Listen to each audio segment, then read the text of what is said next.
Just done a whole waffle, 3 or 4 minutes waffle, and realised I hadn't started to record it. So I'm doing well today, aren't I?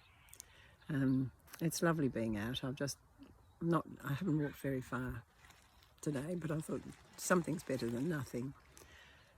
Because it's been a fairly busy few days. My son arrived from Perth on Tuesday and my nephew arrived from Sydney on Tuesday. They arrived within 20 minutes of each other, I think.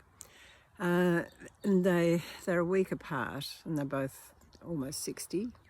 When beginning of next year they turn 60, so they're not young anymore. And it's just been lovely to see the pair of them together. They have been really good friends all through their lives, and the last few years they have had sort of hiccups in relationships, and they've supported each other so beautifully. It's just been lovely. And so there have been lots of family times, and we've had meals with our daughter who lives in town. She's been the main one doing the meals.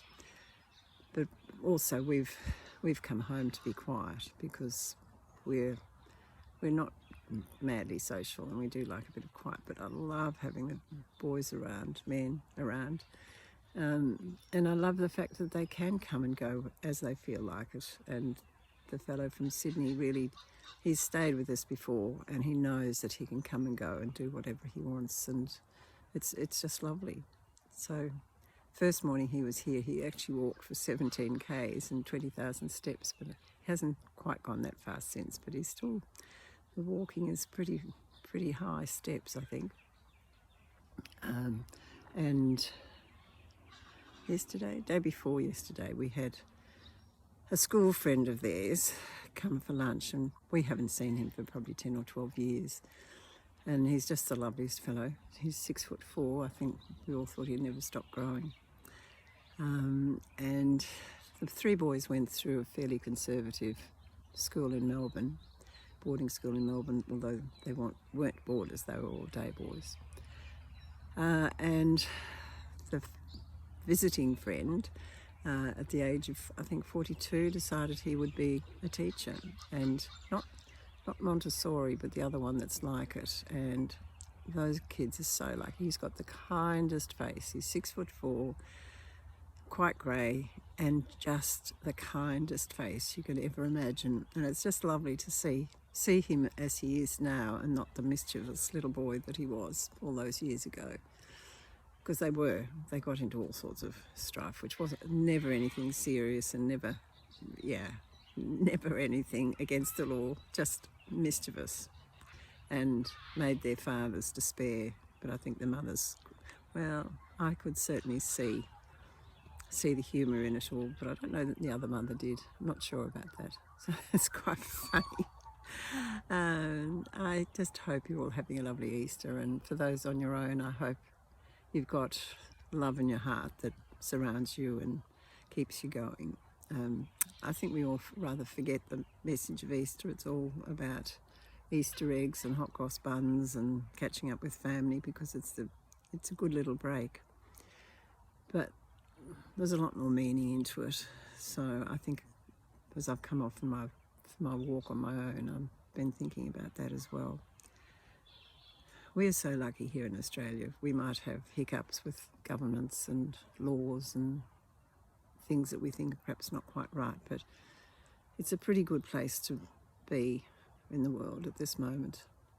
So I send all my love out, and thoughts and prayers for all of those of you who are going through times that are more difficult than we're going through here.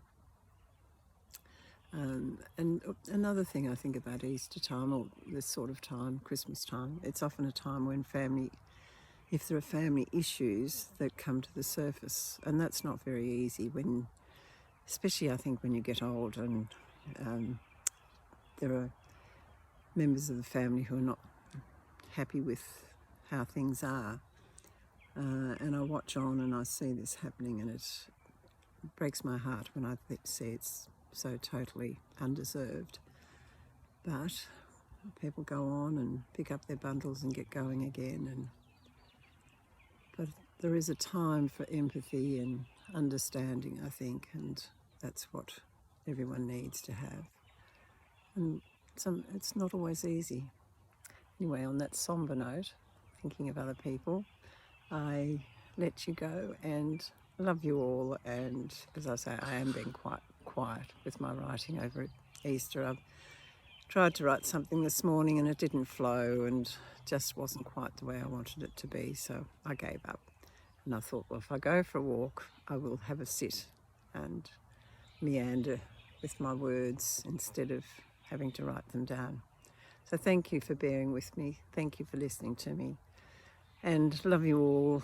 And I'm so glad you've all subscribed. If you know anyone who might be interested in these, I'd love you to suggest it, because that's I love to see the numbers grow. It's not for my own ego. It's just I would love my messages to go out to more people, because I think there are probably many who could do with either a bit of humour or a bit of advice from somebody who's learning, because I'm not perfect. I always say I'm a work in progress, so you know that. But that's the reason I'd like it to grow, is just to see that my channel reaches people who I could perhaps help, because it's not much an old lady who's 83 and a bit immobile with the walking can do to help in the world. So if I can help by my poetry and my chats, that would be great. Anyway, happy Easter, happy lives, be content where you are. Bye. Love you all. Bye.